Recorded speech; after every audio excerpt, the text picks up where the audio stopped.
जनाब प्रिंसिपल साहिब, मेहमान खसूसी, असातिज़ा किराम, आए हुए मेहमानान और स्कूल फेलोज, अस्सलामु अलैकुम। आज मुझे जिस मौजू पर लब कुशाई नसीब हुई, इसका उन्वान है क्या हम आज़ाद हैं। आज़ादी क्या है ये समझना हमारे लिए बहुत मुश्किल है, क्योंकि जब हमने इस मुल्क में जैसे आज़ाद मुमलिकत पाकिस्तान कहा जाता है आंख खोली तो उसे आज़ाद पाया है। हमने नहीं देखा इसे हासिल करने के लिए हमारे बुजुर्गों ने बेशुमार कुर्बानियां दी। हजारों खानदान बेघर हुए जिनका अंग्रेजों ने नाम और निशान मिटा दिया। उन्होंने अपनी नस्लें कुर्बान कर दी सिर्फ और सिर्फ आजादी के लिए। अगर ये जानना है कि आजादी क्या है तो कश्मीर और फलस्तीन की मिसाल हमारे सामने है। 70 साल हो चुके हैं आजादी की जद्दोजहद कर रहे हैं। वहाँ हर माँ अपने बच्चे को जन्म देते ही बिल्कुल ये नहीं कहती कि मैं अपने बेटे को डॉक्टर या इंजीनियर बना दूंगी, बल्कि वहाँ हर माँ अपने बेटे को जन्म देते ही कहती है मेरा बेटा मुजाहिद बनेगा। जनाबे वाला, मेरा ये ईमान है कि अल्लाह कभी भी किसी कौम की इतनी जद्दोजहद को रायगा नहीं जाने देगा, जबकि इसके बर्क्स पाकिस्तान जिसे हम आजाद कहते हैं, जिसमें हम नारा लगाते हैं पाकिस्तान जिंदाबाद, लेकिन हम ये भूल जाते हैं कि इसे जिंदा कैसे रखना है। आज भी हमारे यहाँ लाखों लोगों को इंसाफ नहीं मिल रहा। आज भी हवा की बेटी को सरेआम अपनी दरिंदगी का निशाना बनाया जाता है। आज भी हमारे यहाँ एक गरीब की आवाज को दबाया जाता है।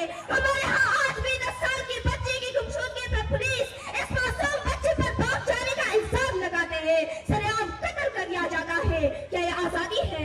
आजादी इसे कहते हैं? नहीं, हम गुलाम हैं, हम अपने ही लोगों के गुलाम हैं। हमने बाहर की ताकतों से आजादी को हासिल कर ली, पर अंदर की ताकतों से आज भी हम आजाद ना हो सके। हम गुलाम हैं अपने ही लोगों के हाथों। तुम्हारे महलों की तकमील हमारे खून पसीने से, तुम्हारे महलों की तकमील हमारे खून पसीने से, फिर भी ए अमीर शहर तुझे तकलीफ हमारे जीने से है। जनाबे वाला, हम गुलाम हैं, गलत सोचोगे हम एक आजाद मुल्क में रहते हुए भी गुलाम हैं। यहाँ हर शख्स किसी दूसरे शख्स के हुकूम छीन रहा है, तो हम आजाद कैसे हुए?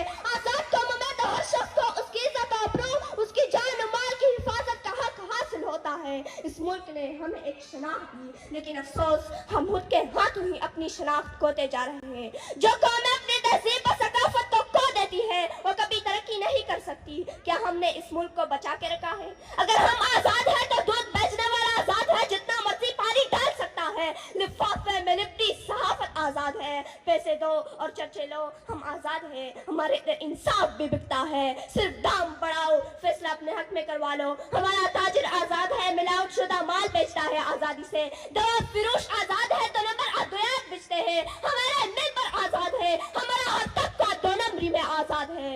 हम दोबारा उस दौर में जा रहे हैं जो इस्लाम से पहले का था। खुदारा खुद की जंगों से बाहर निकले, एक होकर इस मुल्क को आगे बढ़ाए, मुल्क को तरक्की की तरफ गामजन करने के लिए खुद का हिस्सा डाले और अपनी शनाख्त खोने से बचाए।